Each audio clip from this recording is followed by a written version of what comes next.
Hello friends, कैसे हो आप। हेलो फ्रेंड्स, मैं हूँ शिवानी, आपका आपके चैनल टीचिंग मैंने में स्वागत करती हूँ। हम कर रहे थे पहले पेपर 1 ईवीएस की तैयारी। अब साथ ही में हमने शुरू कर दिया पेपर 2 वाले बच्चे जो पेपर 2 के लिए प्रिपेयर कर रहे हैं, सीटेट के पेपर 2 के लिए। उसमें सोशल साइंस जिनके पास है, जिनका सोशल साइंस सब्जेक्ट है, वो रिवीजन कर सकते हैं। फुल सिलेबस रिवीजन चलेगा। हिस्ट्री, सोशल साइंस में हिस्ट्री की फुल सिलेबस रिवीजन 2 दिन में हम ख़त्म कर देंगे। तो देखेंगे हम इसमें क्या क्या इम्पोर्टेंट टॉपिक हैं और किस किस प्रकार से क्वेश्चंस आते हैं। एक बार रिवीजन करेंगे। पिछले चैप्टर्स जो मैंने करा दिए हुए हैं उनकी फिर से एक बार रिवीजन करेंगे। अगर आपको पूरे चैप्टर्स देखने हैं तो लिंक डिस्क्रिप्शन में मिल जाएगा, आप देख सकते हैं। ठीक है, तो आइए चलते हैं, रिवीजन करते हैं। यदि मेरे चैनल को अभी तक सब्सक्राइब नहीं किया है तो सब्सक्राइब कर लें। साथ में दिए गए बेल आइकन को प्रेस कीजिए जिससे आने वाली सभी नोटिफिकेशन आपको वक्त पर और समय पर मिल सके। Yes, history. हिस्ट्री में सबसे पहले हमें ये जानेंगे कि हिस्ट्री हम पढ़ते क्यों हैं। हिस्ट्री हम पढ़ते क्यों हैं? हिस्ट्री हम इसलिए पढ़ते हैं क्योंकि हम अपने पास्ट से अपने प्रेजेंट को रिलेट कर सकें कि कितना डिफरेंस आया है। ठीक है, और पास्ट में क्या क्या चीज़ें थी, हाउ थिंग्स हैव चेंज्ड, ये भी हमें जानने को मिलता है। History is the study of our past that informs us about changes which occurs over time. Time के साथ कितना चेंज आ गया है। सबसे पहले एक बहुत इजी क्वेश्चन जो कि डेट्स इन हिस्ट्री में आता है। डेट्स इन हिस्ट्री कैसे इस्तेमाल की जाती हैं डेट्स? ठीक है, फुल फॉर्म क्या है? बहुत इम्पॉर्टेंट क्वेश्चन है और ये हर साल आता है घुमा फिरा कर, लेकिन फिर भी गलत करते हैं हम लोग।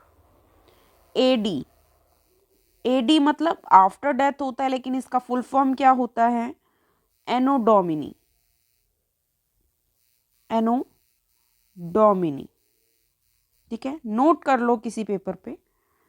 बीसी मतलब बिफोर क्राइस्ट।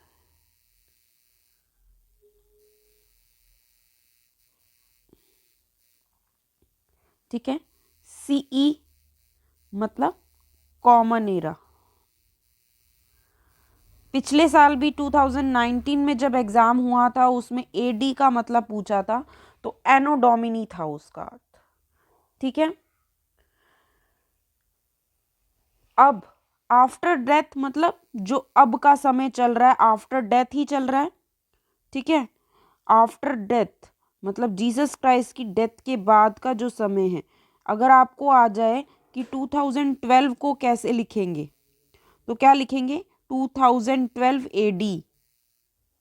ठीक है, और बीसी मतलब 500 साल पहले, बिफोर क्राइस्ट या फिर common era, which sometimes used in the place of AD. कभी कभार एडी के प्लेस पर भी यूज होता है। ठीक है, कॉमन एरा। बस ये आपको बातें ध्यान रखनी है डेट्स इन हिस्ट्री। ठीक है, एडी मतलब एनो डोमिनी, बीसी मतलब बिफोर क्राइस्ट, सीई मतलब कॉमन एरा। ठीक है, तो ये हो गई हमारी डेट्स इन हिस्ट्री। देन उसके बाद आता है source. Source of Indian history. Source of Indian history मतलब सोर्स क्या है इंडियन हिस्ट्री का, कहाँ से पाई जाती है?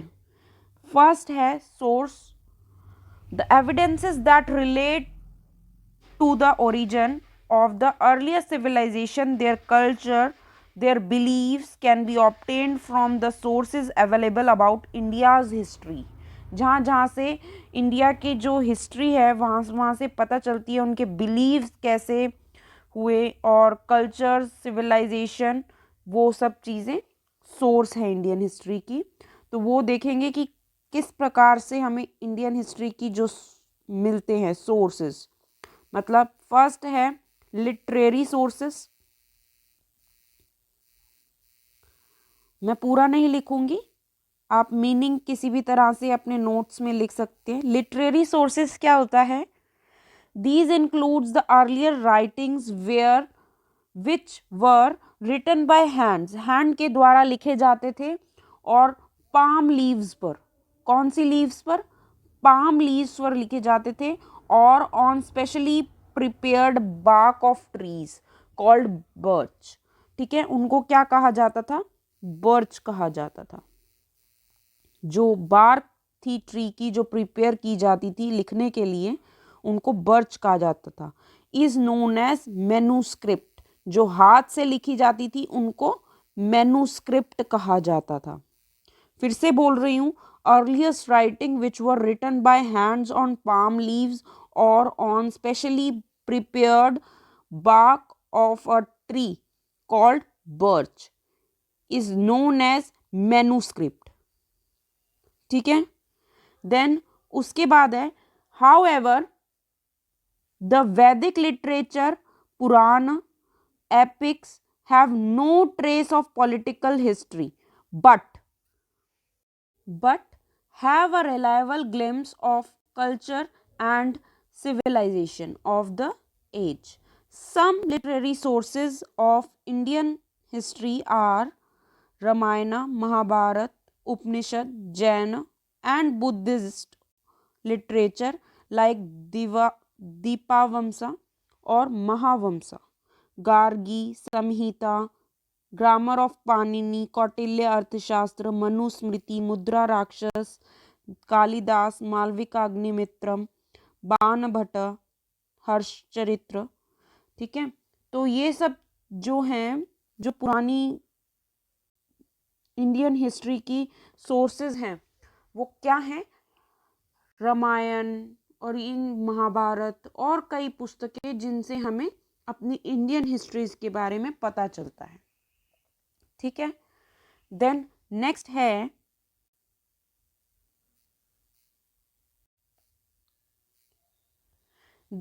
है second, archaeological evidences.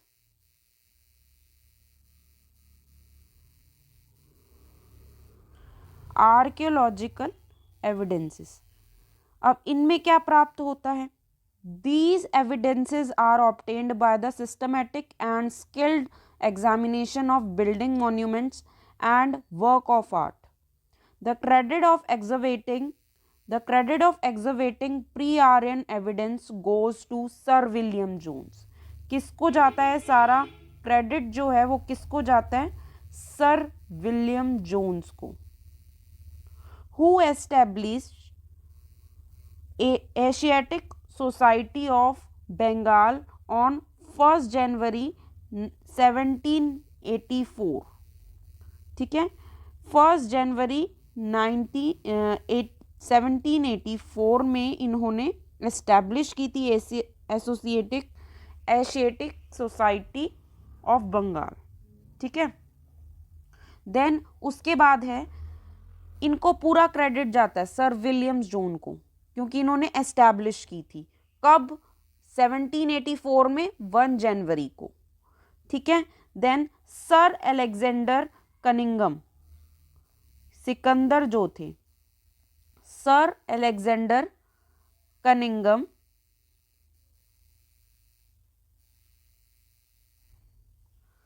excavated the ruins of ancient sites of pre-Aryan culture. Alexander Cunningham is known as father of Indian archaeological। ठीक है, ये बहुत इंपॉर्टेंट है। सर अलेक्जेंडर कनिंगम को क्या कहा जाता था? Father of archaeological, father of Indian archaeological, father of Indian archaeological. ठीक है, देन उसके बाद आता है हमारा इंस्क्रिप्शन। थर्ड है source of Indian history, inscription. Inscription में क्या है, एपिग्राफी, बहुत सारी एपिग्राफी प्राप्त होती हैं, चाहे वो गोल्ड पे हो या फिर गोल्ड से की गई हो, सिल्वर से, आयरन से, कॉपर से, ब्रॉन्ज प्लेट से और स्टोन पिलर से। Rock temple walls are free from interpolation.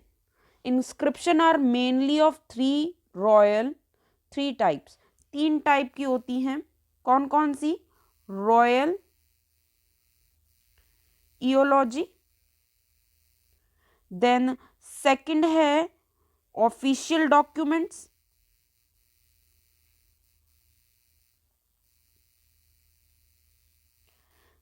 Then third है प्राइवेट रिकॉर्ड्स।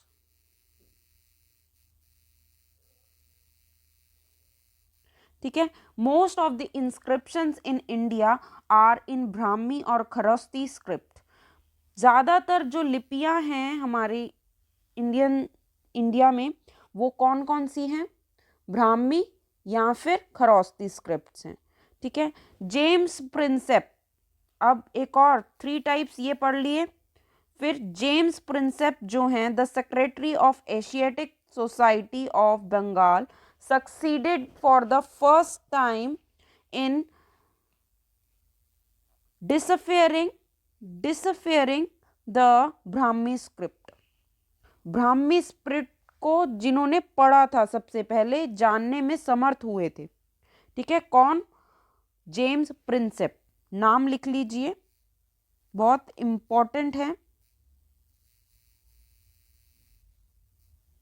James Prinsep. ठीक है, कितना याद हो गया। जेम्स प्रिंसेप कौन थे, एशियाटिक सोसाइटी के सेक्रेटरी थे जो सक्सीड हुए थे for the first time in deciphering the Brahmi script. ठीक है, पढ़ने में, जानने में सक्षम हुए थे। ठीक है। देन उसके बाद आता है हमारा कॉइन्स। फोर्थ है coins. The study of coins is known as numismatic. Study को क्या कहते हैं, न्यूमिस्मैटिक कहते हैं। ठीक है, कॉइन्स की स्टडी को न्यूमिस्मैटिक कहते हैं। Thousand of ancient Indian coins have been discovered from which idea about the contemporary economic condition, currency system, development of metallurgical art has been obtained. ठीक है, ये जो कॉइन्स बनाए जाते हैं ये ऐसे ही नहीं छापे जाते, अपनी करेंसी के हिसाब से, इकोनॉमी के हिसाब से, डेवलपमेंट ऑफ मेटलर्जिकल के हिसाब से बनाए जाते हैं। इनकी जो आर्ट है ये सीखनी पड़ती है और जो आइडियाज़ हैं वो चीज़ भी। ठीक है, फिर उसके बाद है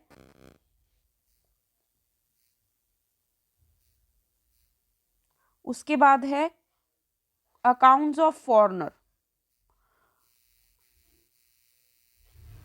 accounts of the foreigner.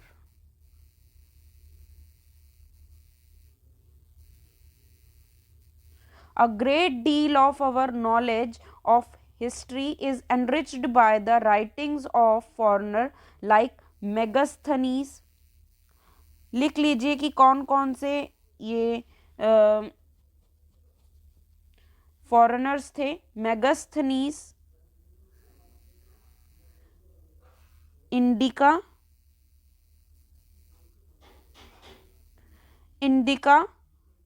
Then Fahien,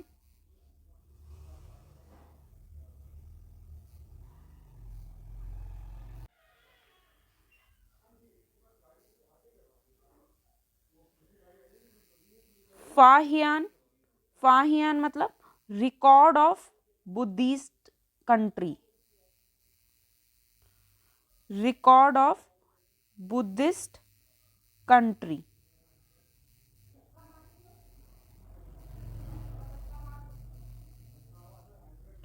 Fahien मतलब record of Buddhist countries. Then और कौन है, Ptolemy, geography,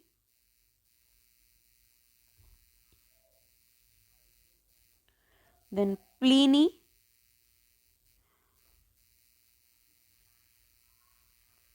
natural historia,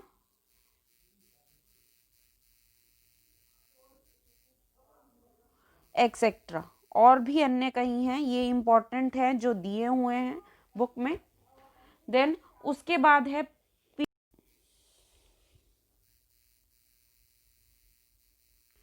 periodisation of Indian history. इसमें भी कई चीज़ें हैं जो कि बहुत इम्पॉर्टेंट हैं, like in 1817 a Scottish economist and political philosopher James mills published an enormous 3-volume work, namely a history of British India, a history of British India. In this work, he divided the history of India into three parts. Three parts में divide किया गया है। कौन कौन से? Hindu, Muslim and British. ठीक है, periodisation को थ्री पार्ट्स में डिवाइड किया गया है। कौन कौन से? हिंदू, मुस्लिम और British. Then James Mills thought that before coming to British to India, before coming of British to India, only Hindus and Muslim rulers ruled over the India. But this division was proven wrong by some Indian historian because of other religion like Buddhism, Jainism, Sikhism etc. were also present at that time. ठीक है, ये जो उनका सोचना था कि मुस्लिम और Hindu rulers he ruled किया है इंडिया पर ब्रिटिश के आने से पहले, ये गलत था, क्योंकि वहाँ पर बुद्धिज़्म भी थे इंडिया में, जैनिज़्म भी थे, सिखिज़्म भी थे। ठीक है, उस टाइम पर। Later some western historian divided the period of Indian history into ancient, medieval. फिर उसके बाद उन्होंने किन तीन पार्ट में डिवाइड किया? एंशियंट, मेडिवल,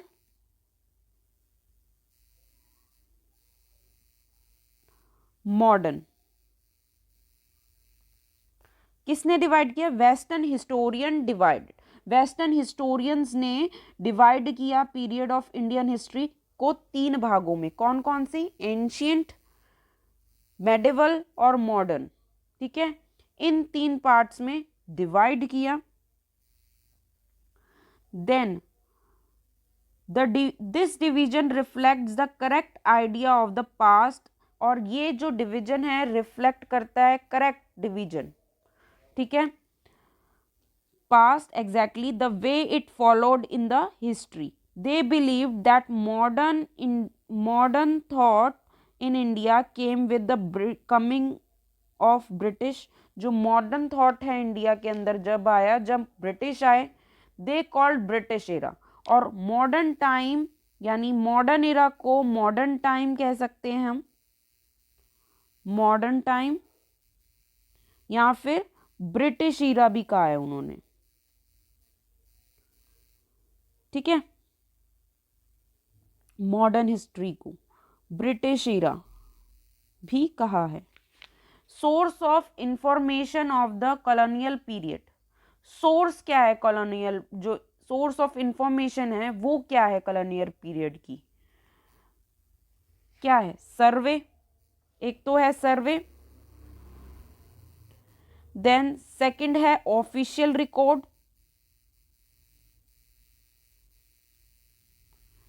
देन थर्ड है न्यूज़पेपर्स एंड लिटरेचर्स।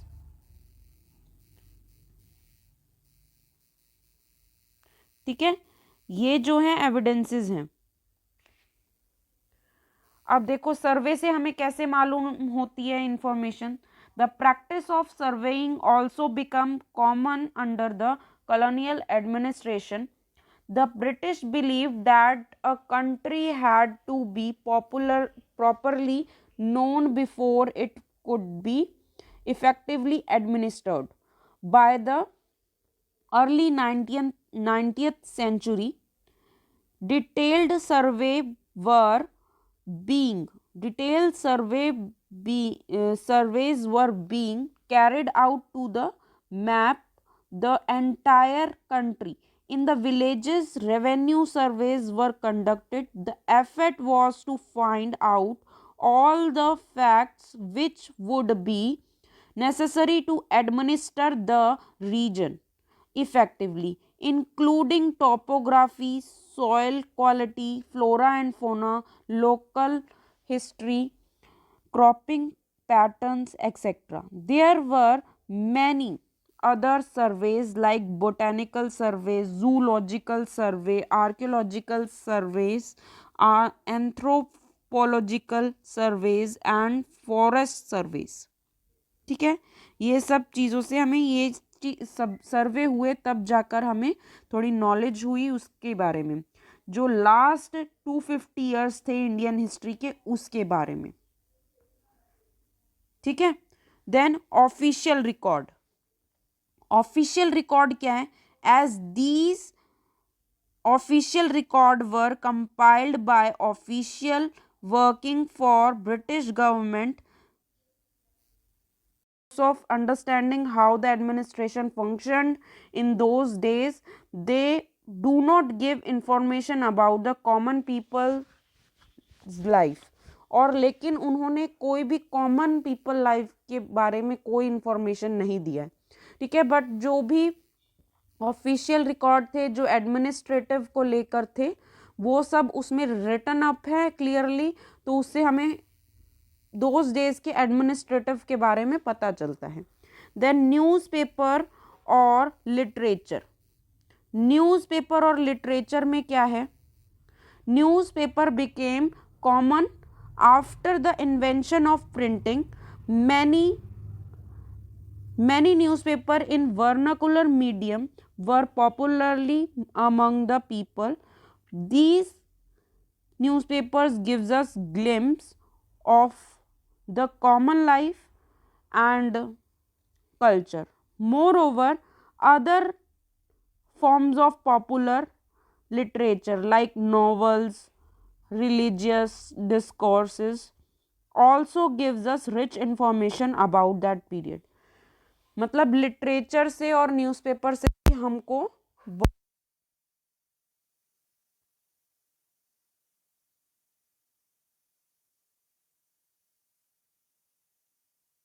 कि व्हेन, वेयर एंड हाउ है.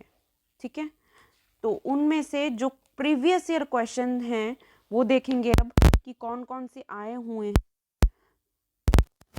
फटाफट से देखते हैं. 2011 में आया है. In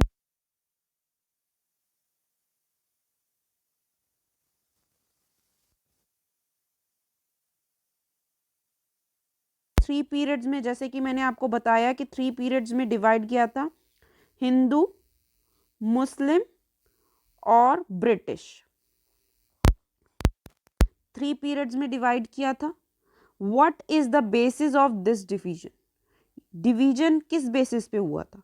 it was based on the idea that religion of ruler was important historical change.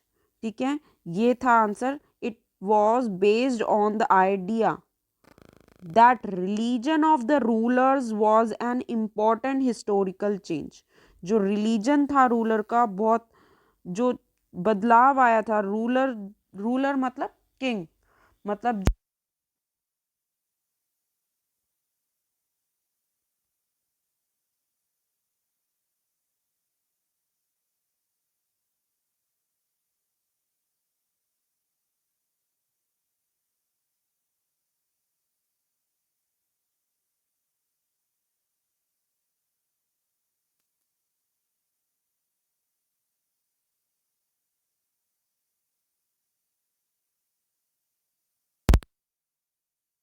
तो कौन कौन सा था? मैंने आपको बताया था पाम लीव्स पर लिखी जाती थी, ठीक है, they were usually written on palm leaves. और primary source of period of they reflected, primary source of period they reflected. Then some manuscripts were engraved on stone और मेटल। और क्या होते थे, कुछ मैन्युस्क्रिप्ट्स जो हैं वो एनग्रेव्ड, खोदे जाते थे स्टोन और मेटल्स पर, ठीक है, हैंड रिटन होते थे, ठीक है। एक और चीज बताई थी इसके बारे में मैंने आपको कि जो ट्रीज है उनकी ब्रांचेस को क्या कहते थे, उनकी छाल को क्या कहते थे, बर्च, क्या कहते थे, बर्च। बस इतना ही था। और देन 2012 की बात करते हैं हम। 2012 में क्या कहा है, 2012 में कौन कौन से क्वेश्चन है। कॉमन ईरा पे आया है, ये भी मैंने आपको कराया कि कॉमन ईरा क्या है। कॉमन ईरा क्या है, Christian era which is now accepted the major part of the world, जो कि बहुत पार्ट्स में अब माना जाता है, एक्सेप्ट कर लिया है। क्या, कॉमन ईरा को क्रिश्चियन ईरा, ठीक है। देन उसके बाद है, ये क्वेश्चन मैंने आपको पढ़ाते हुए भी बताया था कि 2012 में आया था। और द ईयर 2012 को कैसे लिख सकते हैं हम, AD 2012, आफ्टर डेथ ही है ना, AD 2012 भी लिख सकते हैं हम। Then the division of the division of the period of Indian history includes ancient, medieval or modern. Also has problem, which of the one problem in it, चार options दिए हुए हैं, कौन सी प्रॉब्लम पर बेस्ड है, कौन सी। The concept has been borrowed from west where modern period was also was associated with science, reason, democracy, liberty and equality पर बेस्ड है, ठीक है। जो कॉन्सेप्ट है वो किससे लिया गया है, फ्रॉम द वेस्ट से लिया गया है, borrowed from the west where modern period was associated with ancient, science, reasons, democracy, liberty, equality, ठीक है। यही थे हमारे आज के क्वेश्चंस। और आर्चीव मैंने आपको नहीं कराया, जो कि बहुत इंपॉर्टेंट है। आर्चीव क्या है, आर्चीव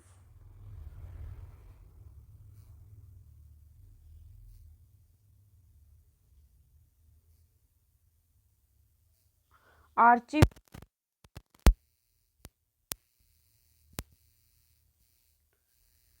ठीक है। Archive is a place where historical manuscript and documents are kept, जहाँ पर हिस्टोरिकल मैन्युस्क्रिप्ट्स और डॉक्यूमेंट्स रखे गए हैं, ठीक है, उनको आर्चीव कहते हैं, ठीक है। इतना क्लियर है। Thanks for watching my video. यदि आपको वीडियो अच्छी लगी हो तो मेरे चैनल को सब्सक्राइब कीजिए, लाइक कीजिए एंड शेयर कीजिए अपने दोस्तों के साथ। Thanks for watching.